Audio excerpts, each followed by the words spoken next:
What's happening YouTube? Hashtag Tom here and welcome back to another video on the channel. And boy, oh boy, today is a special one, I'm telling you. This isn't your normal Foot Champs highlights or Foot Champs rewards. I'm actually giving you tips on how to win more games in Weekend League. This video comes from popular demand. I have a lot of questions on my live streams and my comments saying, Tom, how do I win more games of FIFA? How do I rank up?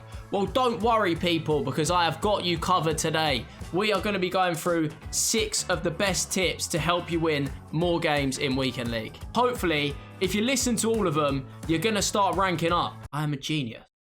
And as always, if you do enjoy the video, leave a like and subscribe. I really appreciate the support lately. We've been flying, and some might say I'm starting to become a full-time YouTuber, but I can neither confirm nor deny that rumor. And let's get cracking into these 6 tips that are going to improve your game. Tip number 1, and that is to always set up your game plans before you start. And when I say set up your game plans, what I mean is before you start a game, to have everything ready. So what we're going to start with is formations. In my opinion, you need 2 or 3 minimum different formations in order to change your game plan and be flexible depending on what's going on in the game. I would always advise having a defensive formation for when you're holding on to a game, or if you feel like the other player might be fairly decent, you might want to start on the back foot, and then have an attacking formation for when you want to attack players and when you really want to go at them, and then also an ultra attacking formation, so a constant press one to make sure that when you're chasing the game, you can quickly flick on the D-pad to choose your custom tactic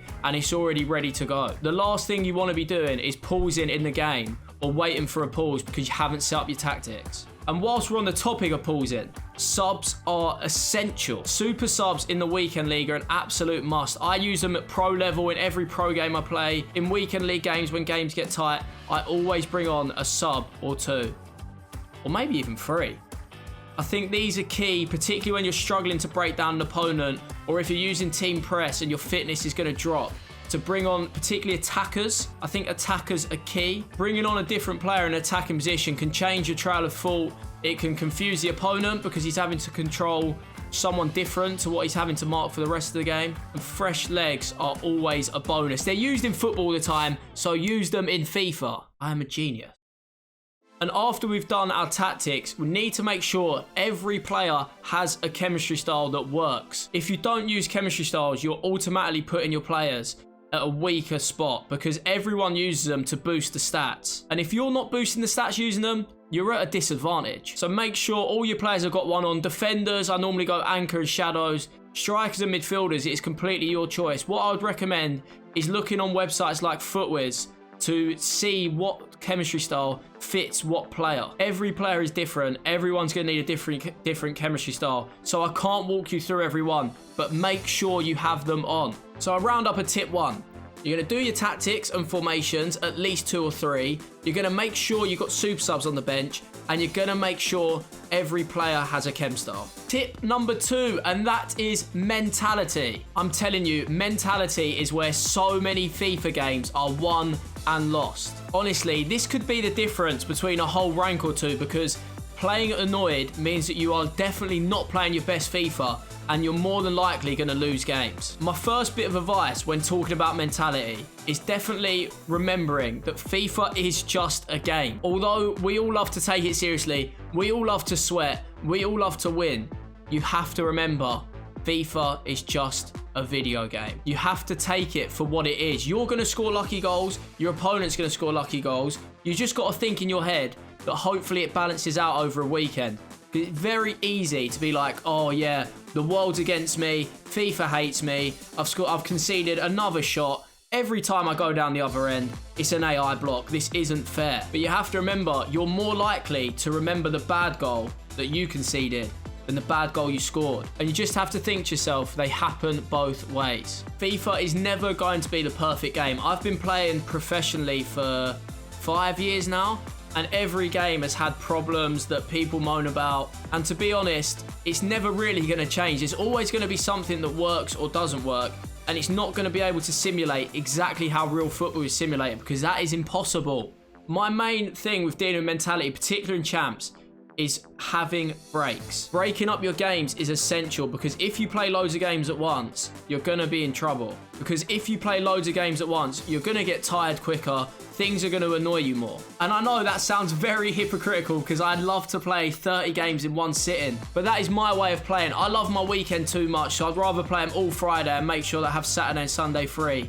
But if I was really hoping to win every single Foot Champs game I ever played, I would space my games out day by day. To give yourself the best chance of winning, I would say play 10 at a decent time Friday, in the afternoon, evening, whatever you fancy doing. Play 10 on a Saturday and 10 on a Sunday. When the games are broken up, you're less likely to get annoyed at the things that happen. And my last tip for mentality is enjoying it. You are always going to be better at something that you enjoy. Fact. So my best way of enjoying it is just to laugh at what happens, because FIFA is going to provide funny moments, but it's up to you whether you find them funny or whether you get angry at them. And I know that's difficult, and I think mentality is one of the hardest things to change in FIFA, because it takes a lot of time to change the way your brain thinks. But if you start making your brain think that FIFA is just a game and that you're going to enjoy it no matter what happens on the screen, then hopefully your results will start to pick up. You'll start to see the lighter side of things, and you'll be enjoying yourself more and winning more games. What a great combo. So now we've done the setting up part and getting yourself mentally ready, let's get into some gameplay tips. And tip number 3 is defend your own way. You can always take advice and watch videos on how to improve at defending, but you can't change the way you play forever. And what I mean by defend your own way is, if you enjoy high pressing and you enjoy winning the ball back early, then do it. People might tell you, oh, the meta is one depth drop back and wait on the edge of the box with the CDMs. But if you don't enjoy doing that, and that's not going to provide fun, then don't do it. Master your way of defending. I think it's better to really focus on what you're good at and what you enjoy doing than trying to compromise and play in this complete different way just to fit the meta of the game. If you compare it to real life, it's about playing to your strengths. A team like Liverpool, whose strength is pressing and it's what they do best, they're always going to press, even though sometimes they might concede because of that. Whereas you look at someone like Burnley, they're going to sit on the edge of their own box, but that's their strength. They're not going to come out on high press because that is their strength, sitting on their box and defending in numbers. So what I advise you to do in FIFA is, if you find yourself constantly pressing and winning the ball back but making mistakes, keep learning that way of playing and try to cut out the mistakes instead of completely going to the other end of the scale and just sitting on the edge of your own box because someone told you to. I would advise not to do that. For me, I love high pressing, I love winning it back, and sometimes it leaves me vulnerable in defense. But I would rather learn the pressing way of doing things and enjoying myself that way and playing to my strength than sitting on the edge of your own box on 2 depth and just waiting for the ball. Because as much as people love to tell you there's only one way of defending on the game, there isn't. So after all that ramble, basically, if you love to press and you love to be a bit erratic in your defending, keep doing it, but try and master it to cut out the mistakes. And if you love to drop back and play in a certain style of way that most of us don't enjoy, then do it and master it. Don't go the other end of the spectrum if you're not good at doing it. Tip number 4, what to do in front of goal. Now this is one I like talking about because everyone loves scoring goals. That is the aim of football. Obviously, we all know that.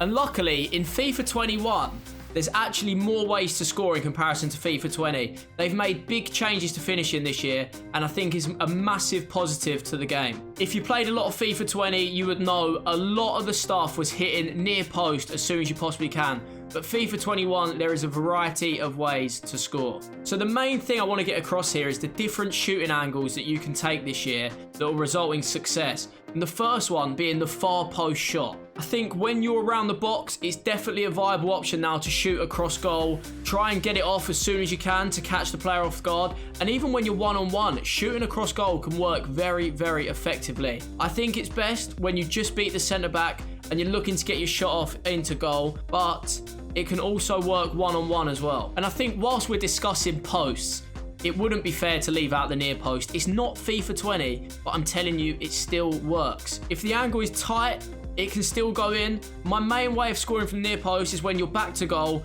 you do a turn, and you just get your shot off very quickly so your opponent can't move his keeper quick enough. And it can still fly in near post, although it doesn't have the same success ratio as FIFA 20. So please do not kill me in the comments if you shoot near post and it's saved. I'm just saying it's a viable option, but it's not the best option.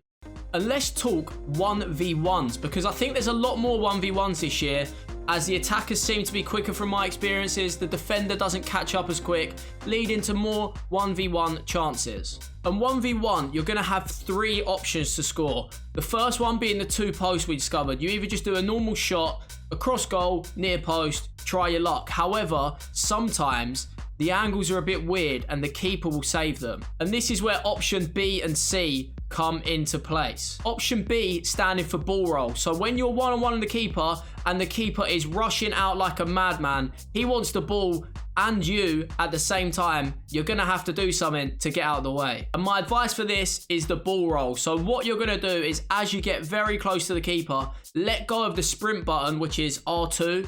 I'm not sure what that is on Xbox. Sorry to all the Xbox players out there. And after you let go of sprint, you're going to do a ball roll to the right or the left of the goalkeeper. And he should go flying in, sold to the shops. You've taken it round him. You got an open goal. And then you're just going to have to press circle. Pretty simple.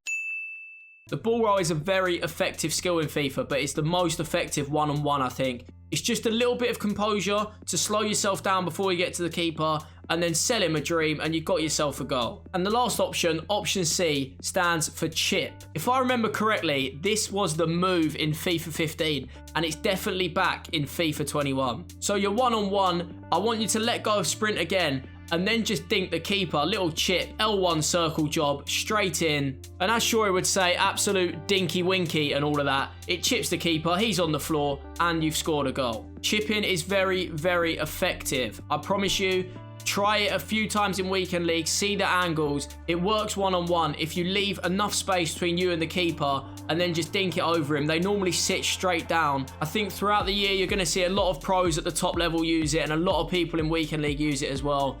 It is back and better than ever before. So there's the roundup of the shooting angles. When you get in around the box, shoot far post, sometimes shoot near post depending on the angle, and when you're 1v1, shoot either post, chip it, or do a ball roll.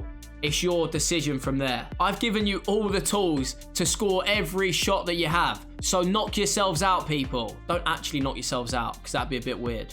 But you know the saying. And now we move on to tip number 5, which is master skill moves. And when I say master skill moves, I don't mean master every single skill move in the game. Master 3 or 4, get them locked down, so locked down that you do them in your sleep. There was once a famous quote about I Am Robin. I Am Robin practice quote. Bruce Lee actually said a famous quote. I fear not the man who has practiced 10,000 kicks once.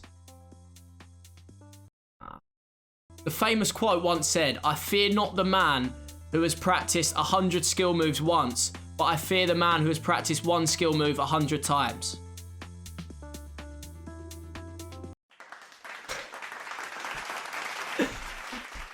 I'm telling you, mastering skill moves is so key to elevate your game to the next level. And as you can see in these clips, I use the heel to heel a hell of a lot. I use the reverse elastico and I use the elastico. They are 3 skill moves that I'm really starting to master and have them nailed down to the point that I can do them whenever I feel like it. And this is key because knowing skill moves, everyone can do.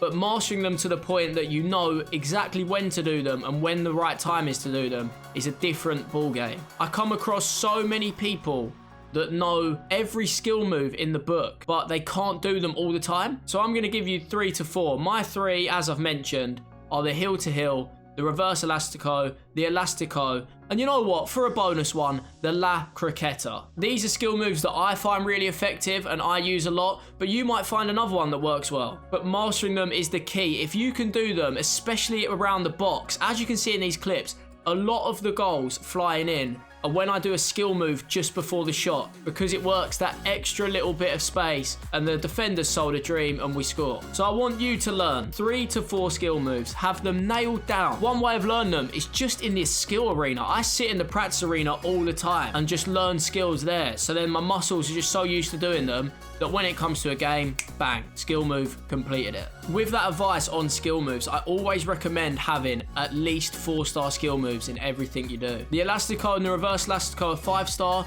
but the La Croqueta heel to heel to work effectively needs to be 4-star. And I think all your attackers should be 4-star skills because it adds that extra element of unpredictability to your game. So get your 4-star skillers, get practicing in the arena, and start smashing out skill moves in Weekend League. I promise you, you'll become more unpredictable and you'll score more goals as a result. So we've done the preparation, we've done the mentality, we've done defending, we've done attacking and shot selection, we've done skill moves, and now it's time to watch it all back, which takes me to tip number 6 and the final tip, which is watch your own games back. I'm telling you, you won't know how to improve at FIFA if you don't know what you're doing wrong in the first place.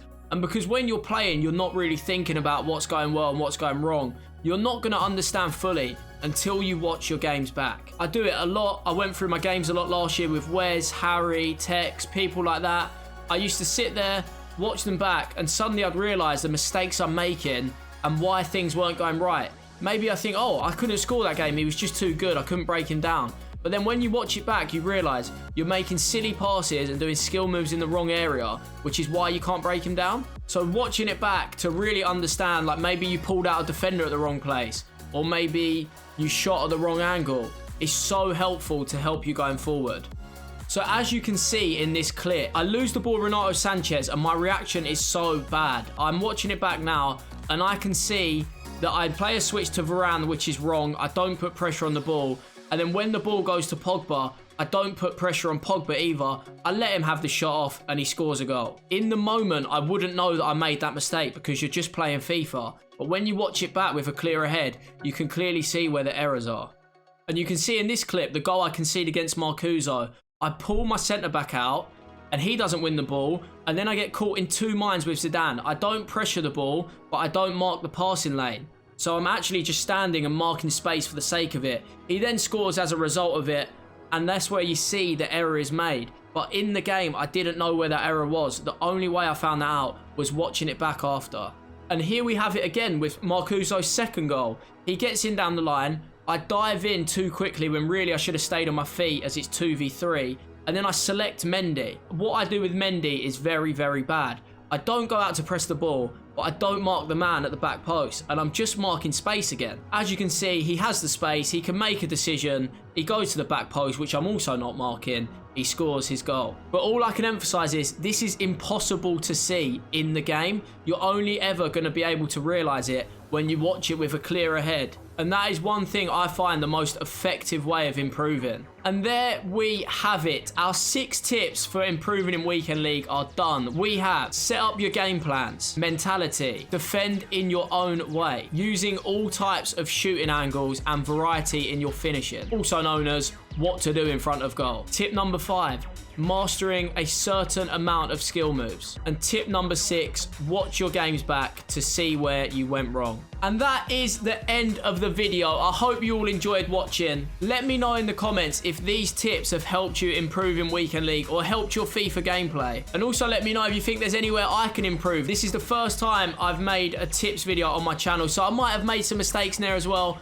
I've tried to be as clear as possible and give you real insight on how to level up in FIFA. And that's over and out from me. I hope you all enjoyed watching, and I'll see you all soon.